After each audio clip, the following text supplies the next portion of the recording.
Thursday, December 19th, special meeting of the Corte Madera Town Council is now in session. Could you please take a roll call? Councilmember Bailey. Here. Councilmember Kuhnhart. Here. Councilmember Ravazio. Absent. Vice Mayor Beckman. Here. Mayor Andrews. Here. And stand with me for the Pledge of Allegiance.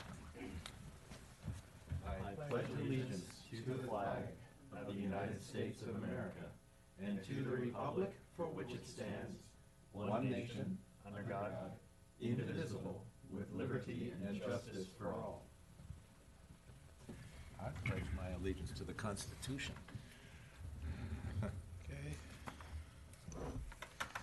And the first and only business item is discussion and possible action to either adopt Resolution 52/2019, canceling the municipal election to be held on March 3rd, 2020, because only one person was nominated for each office to be elected, and appointing the nominated individuals, Fred Casissa and Charles Lee, to take office as members of the Town Council on April 7th, 2020, or option 2 is direct that the election be held.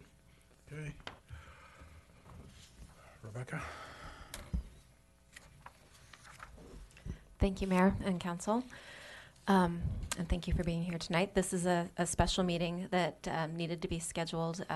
We could not meet at our regularly scheduled time because the filing deadline that was extended closed on Wednesday, December 11th. So the soonest we could get the notice that there were not more candidates than offices to be elected was published on Friday, December 13th.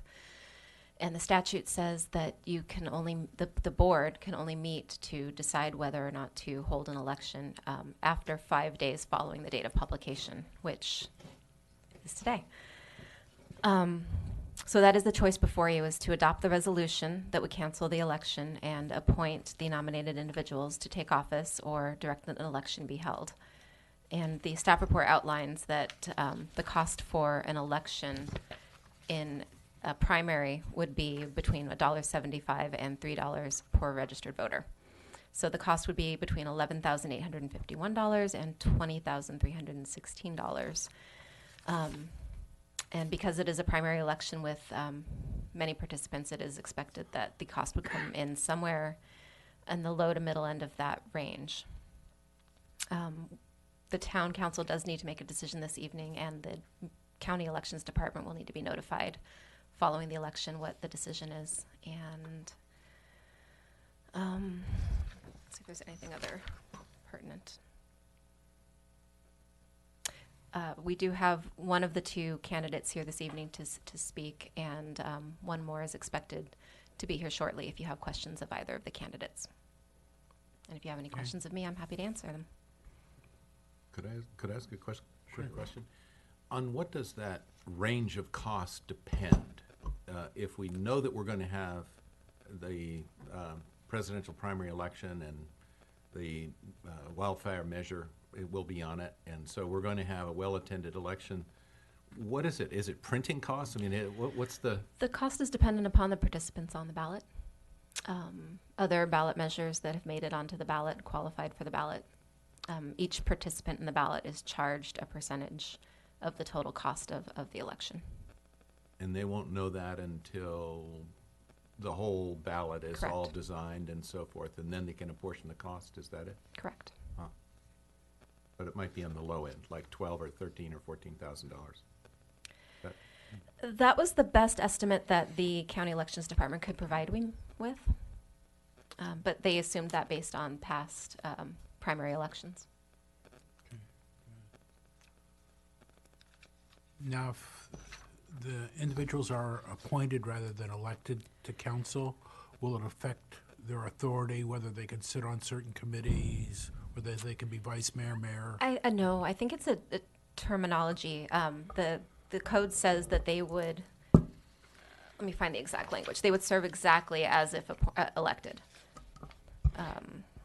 That's correct. Okay. There is no difference. If they're appointed, they have the same status as an elected council member.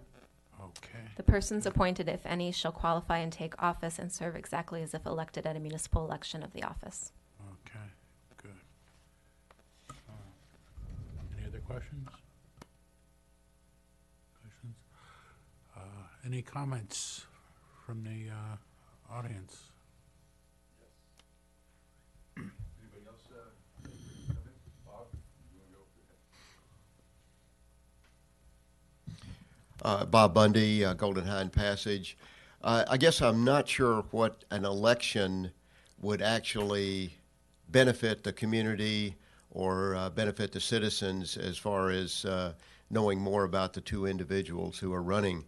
So from watching next door blow up over the town hall potential cost and what we're doing there, I can only imagine what next door would look like if there was a realization that we were going to spend $10,000, $12,000 on an election that was not necessary. So I'm not sure what an election would actually accomplish. I would certainly like to encourage Fred and Charles to try to do some outreach, and I would offer to host a coffee for both of them to meet some of my neighbors and get them to meet them and understand some of the issues that are going on. And on a personal note, if there's no election, I don't have to cut each of them a check to support them in this election. So thank you.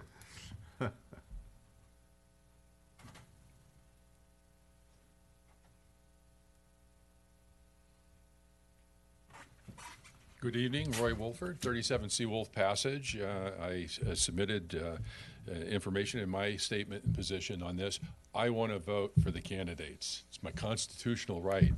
It's every registered voter's constitutional right to vote for the candidates. I do want to get to know them, and I appreciate Bob suggesting that he would have a coffee. I'd like to have discussions and talk to the issues. Thank you. This is a contest. Every election is a contest. And just like in a sporting event, you want to participate, you want to do the best you can, but you want to know the score at the end of the game. And there's no way that a candidate can know the score and who is really for and against them unless they see the results from the election. It'll show how many votes were cast, how many votes were cast for them, for the other candidate, and even a write-in participant. And if we don't have a vote, those that had written in the last time we had the election in 2018, they wouldn't have an opportunity to vote. And you know some of the numbers I gave you. So in the June election, we had 3,498 people cast their ballot. There were fewer people that cast their a vote for the Measure F that was on the ballot, which was a reduction in parcel tax, okay? So this time, what are we going to have? We're going to have another ballot measure, right, in in March of 2020. There's going to be another parcel tax proposed. So I would suggest, and I urge the town council to vote that we will hold the elections. It is important to save money, but I have presented to the town on issues of saving money, and it hasn't exactly gone the way that, and I'll just say the lateral situation, and we're talking tens of millions of dollars that are going to be spent by property owners and trying to replace the laterals when it could be done much more efficiently by the sanitary district. So one of the other issues is we have 6,773 registered voters currently. That is 527 more than we had last year. The number of votes cast for town council members was 270 greater than voted for Measure F. So that tells me that the citizens, the voters, are very interested in casting votes for the representatives. In addition, the one candidate running asked for our vote. The other candidate didn't mention it, but I'm certain that they want to see what the vote is and the results of the votes, and they want to know the score. Thank you.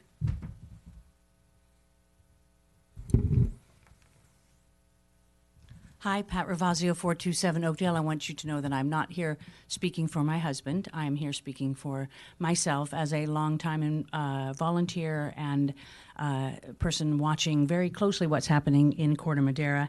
And I would like to say that I think it would be foolish to hold an election when we have two such highly qualified candidates. These are not just guys who stepped off the street. Fred Cacesis has been re-elected the chair of the Parks and Recreation Commission.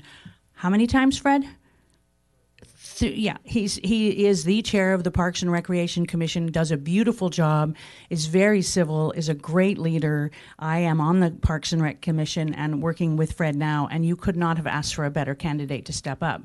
And Charles Lee, equally on the Planning Commission, has been an exemplary guy. And my guess is that James Andrews was only able to say he wasn't going to run because he knew he had two really strong candidates who have stepped up and offered to lead. And I think we should appoint them immediately and move on with the big job of you guys understudying Sloan Bailey and Jim Andrews, who are two of the wise old owls of Corte Madera, to make sure that we hit the ground running in April, because there's a lot of local Corte Madera business specific to Corte Madera that needs to be attended to. And with four new young, I mean, there'll be four relatively new people on the council if we lose these two, fabulous leaders. So I think we need to move on. And I think the way to get voters unelected in an election is to tell them that they don't really have a choice, that we're just pretending. And I think we would look foolish. I think the IJ would totally make fun of Corte Madera, and I'm tired of the IJ making fun of Corte Madera. So let's not hold an election when it doesn't exist. Let's get the guys up and running by April. Thank you. Jean Greenbaum, Casa Buena Drive. I'm not an expert on any of this, but it's an election. It's not an appointment of your the person that has been around forever and everybody likes, that knows them. I have no idea who these two people are. I'm shocked that there wasn't some sort of outreach, that these candidates haven't even introduced themselves to probably 95% of the people in Corte Madera that don't know them. So it is an election. I think it's a constitutional issue. I think write-in votes could happen. I don't know, but maybe we should see if some people want to write something in. I guess I was confused that this could even happen. It happens.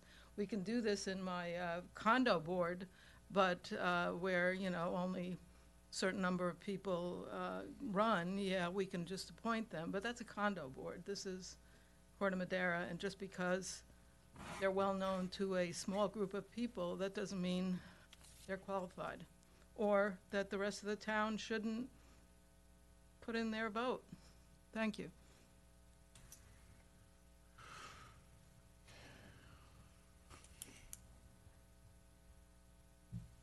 Fred Casisa, 18 Granada Drive candidate. I just want to state that if there's not any election, I still plan on moving forward, which I was going to do before, which is I was setting up a series of, I call them meet and greets at a small local business, which I will continue to do that. I'd also was in the process of setting up with one of the neighborhoods over on Golden Hyde, again, a neighborhood type party. So for me, there still is a number of community outreach that I know has to be done. We're in this weird period because the holidays are coming up, but again, I still have planned on doing the community outreach part. I started that process, I'll say with the Lions Club way back when, as a small piece of it.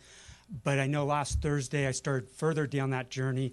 I went to the Corte Madera Chamber Mixer, which was kind of interesting because people are already asking me about why are we spending $10 million on town hall. They're asking me about dog parks. It was already starting. But again, I think community outreach is the essential part in the job.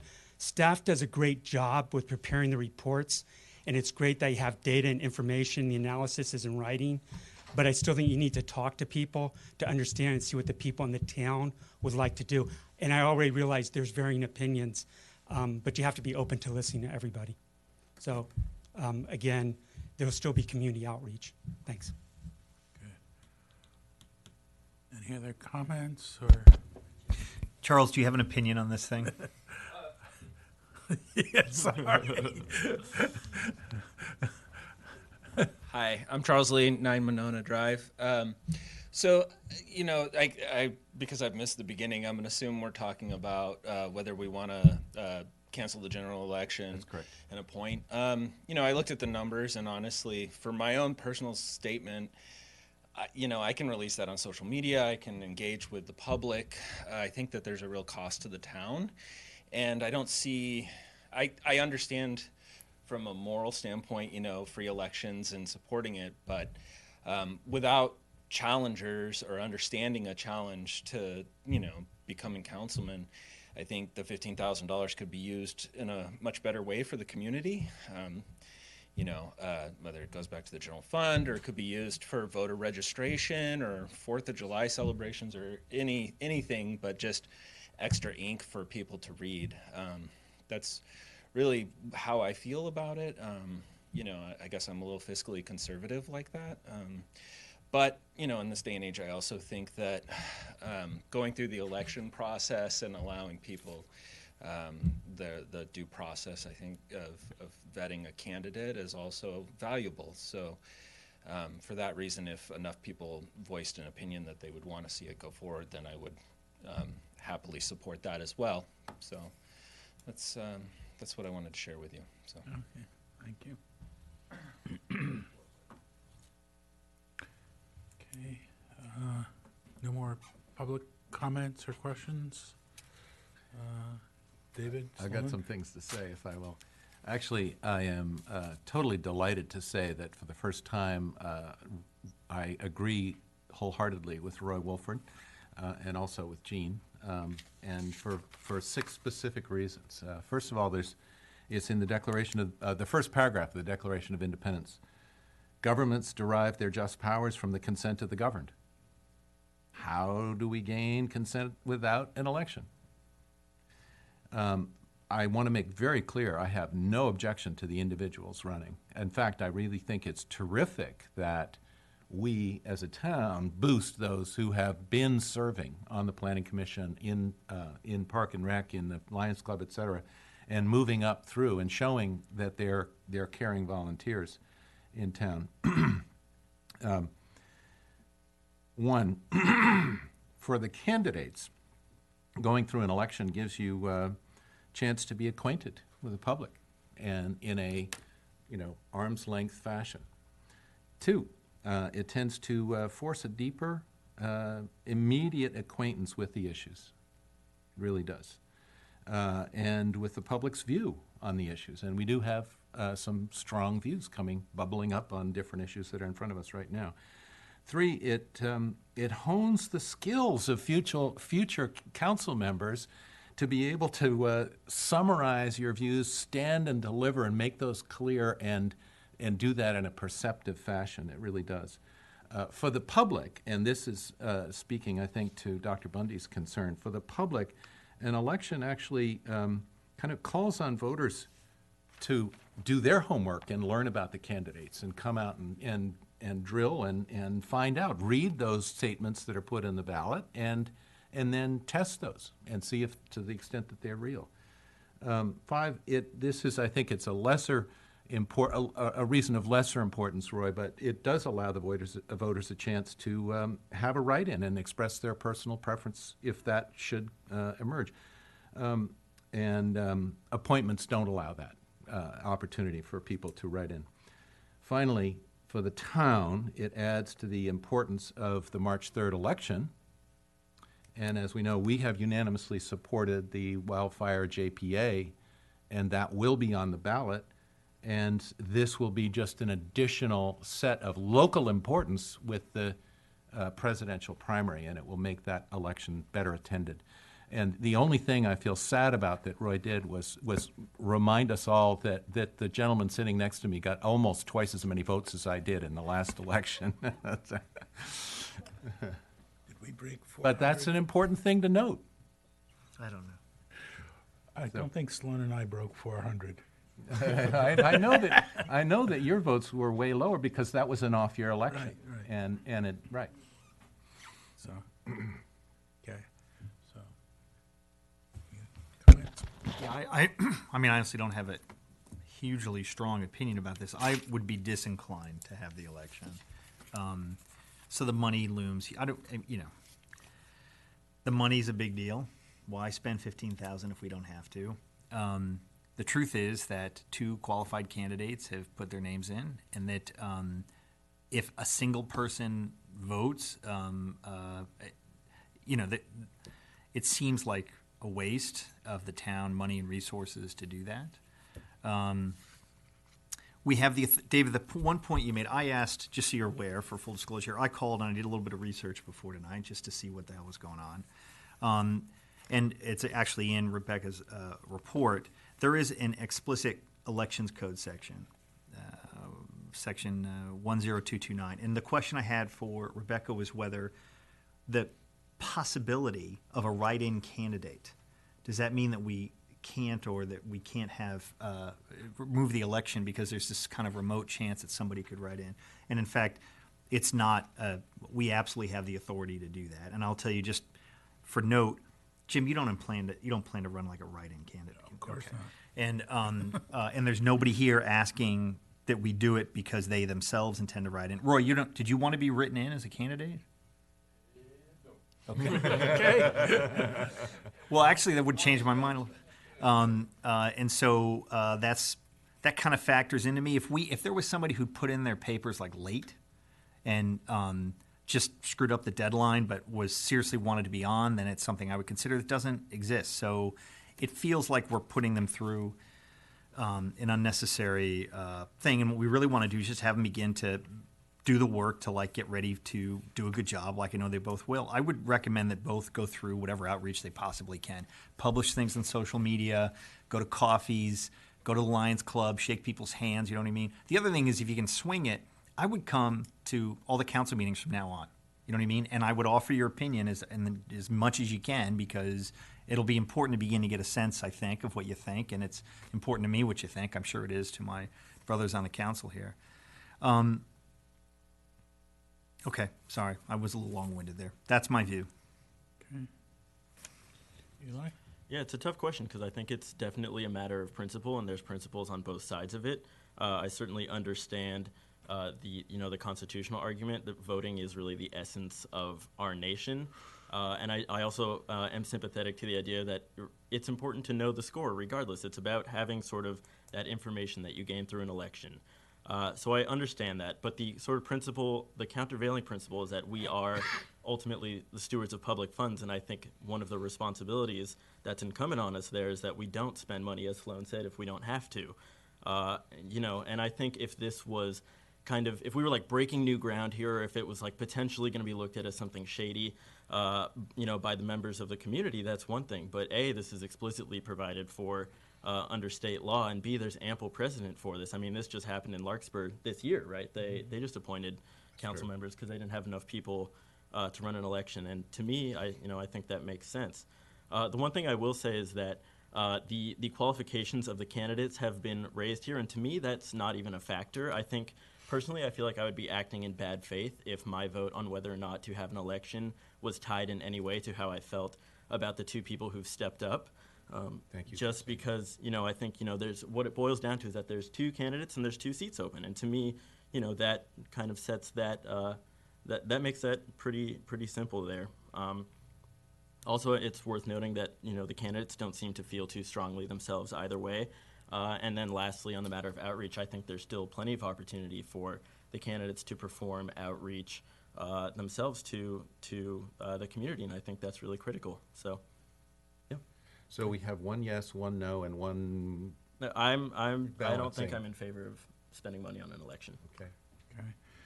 And I'm leaning in favor. I realize that In favor of.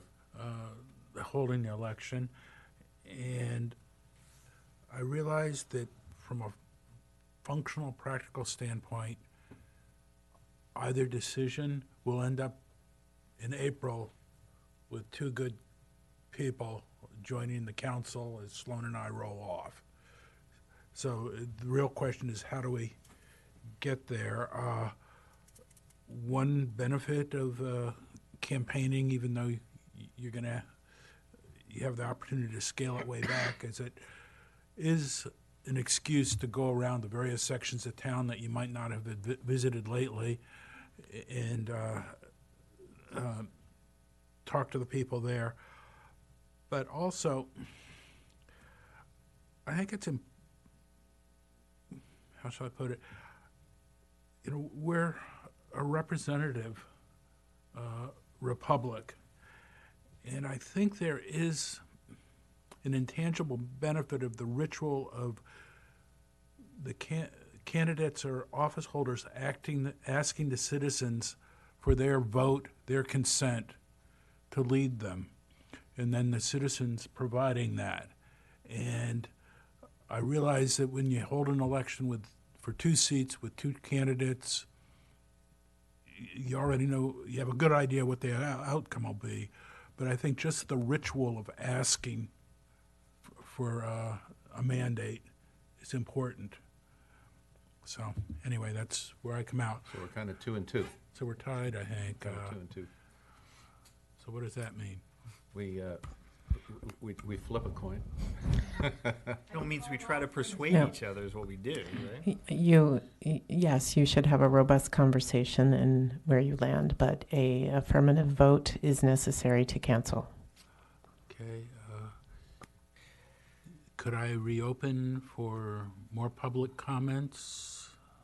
If you want to. It's within the discretion of the mayor. Okay.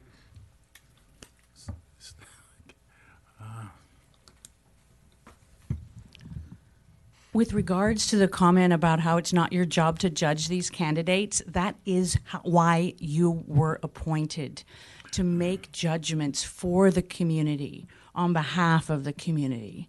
And I say if you look at these 2 candidates who have stepped up, both have been appointed by the town council previously for their relatively long-term assignments on the 2 other commissions that are essential to running the town of Corte Madera, Parks and Recreation and Planning. These 2 eminently qualified individuals deserve to be appointed so that we can move on and get them trained, because there are many important issues facing this town that need attention. And while I agree that elections are lovely and that everybody gets involved and shows up, they're not going to show up for 2 candidates for 2 seats. They're just not going to do it. And the result is an already heavy agenda in March, which has all these tax measures and the presidential primary. You're going to be trying to force feed the community this bogus election, which isn't actually a thing. It's going to make Corte Madera look stupid if we do this. So I'm really sorry, but I think you guys need to do what Larkspur did. If 2 people show up and they're qualified, you appoint them and don't waste the town's time or money on the charade, which will be called out on Nextdoor, God knows, and who knows where else.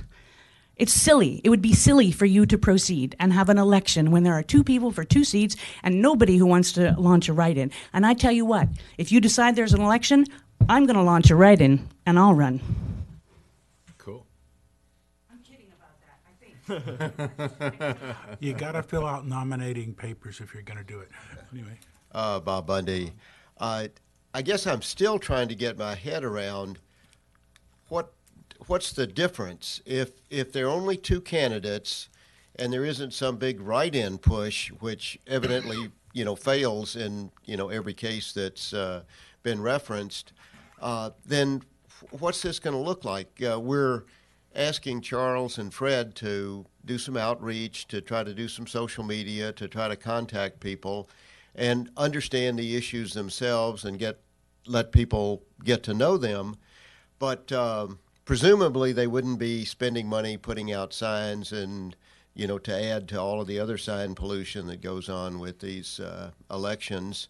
And so what's really going to be different from the standpoint, if there are only 2 people running, I think they would be better spend their time coming to council meetings and observing and speaking or getting up to date on the issues than trying to run the traditional election campaign, going door to door and doing all those other things.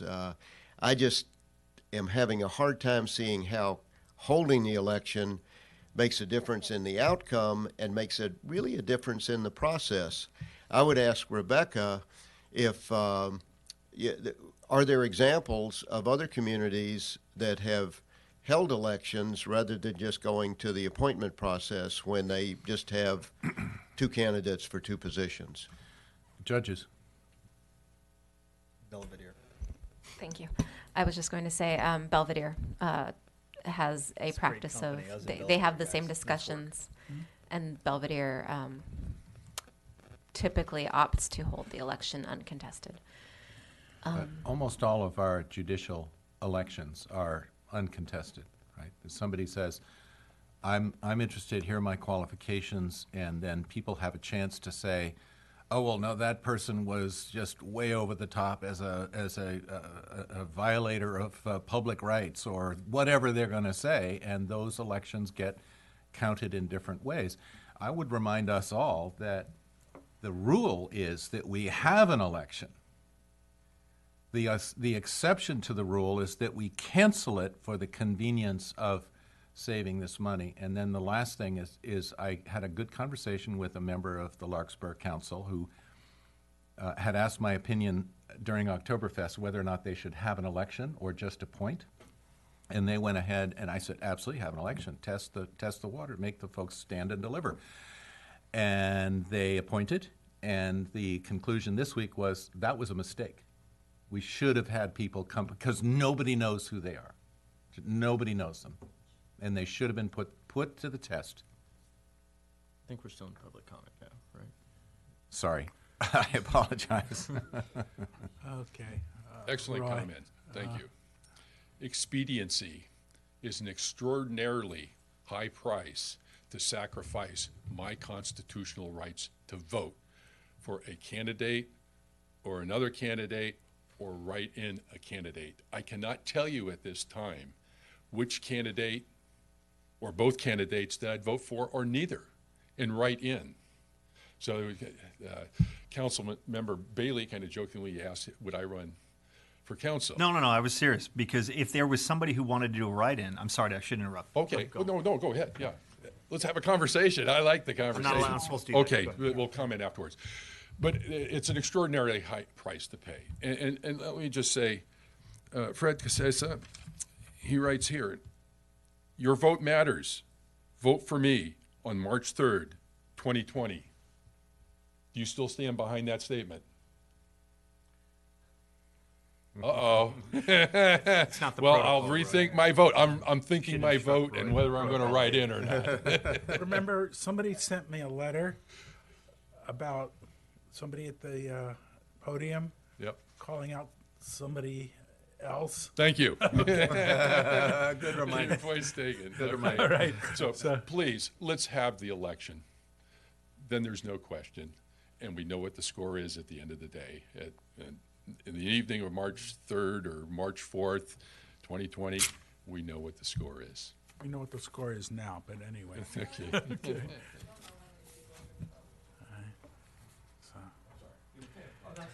Closing public comment then? Closing public comments. Back to council members. Sloan? Pat's going to call Bob and find out Yes. what his vote is. He ain't here. I would object to Oh, well, a go vote, ahead. hearing a vote from Bob. Oh, if no, Bob's no. not We here. aren't talking about that. Sloan? I mean, I feel like we're elevating, what's the expression, elevating form over substance here? These two are going to be the council members, thank God, no matter what we do. You guys are both excellent, so I think the town's very lucky to have you. I agree with Bob's comments in every way. It just seems like, what are we really getting out of forcing them through this process and the time? The only substantive difference that I can see is their names now appear on the ballot, and there's, these terrible studies that show that, like, some overwhelming majority of voters, the only thing they ever really do is read that paragraph in the voting pamphlet, and sometimes in the voting booth. And that's the only thing they ever learned about anybody ever. So, sorry, guys, that's unfortunately what I understand to be. So your 200 words or whatever. By the way, is that what these are, Rebecca? They're 200. Okay, those statements are the thing. So by paying $15,000, we put 200 plus words in front of the voters.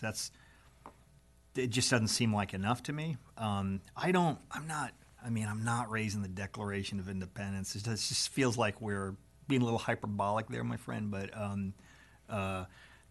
you know, I don't know how you feel. I'm, you know, how strong are you, Jim, about like you want to do this thing?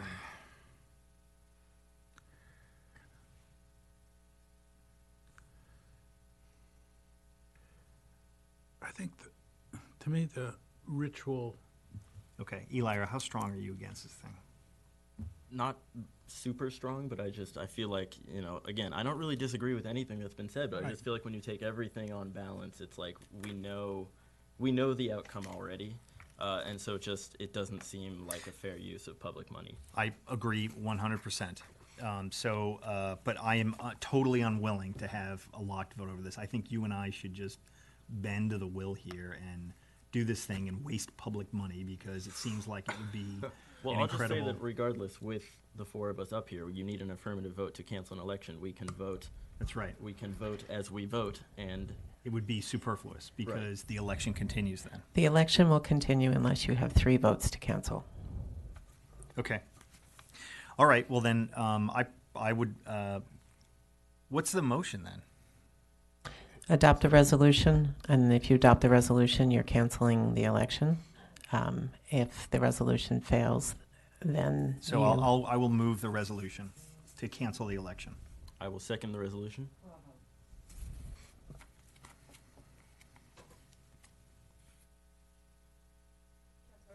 Yes. Oh, Councilmember Bailey? yes.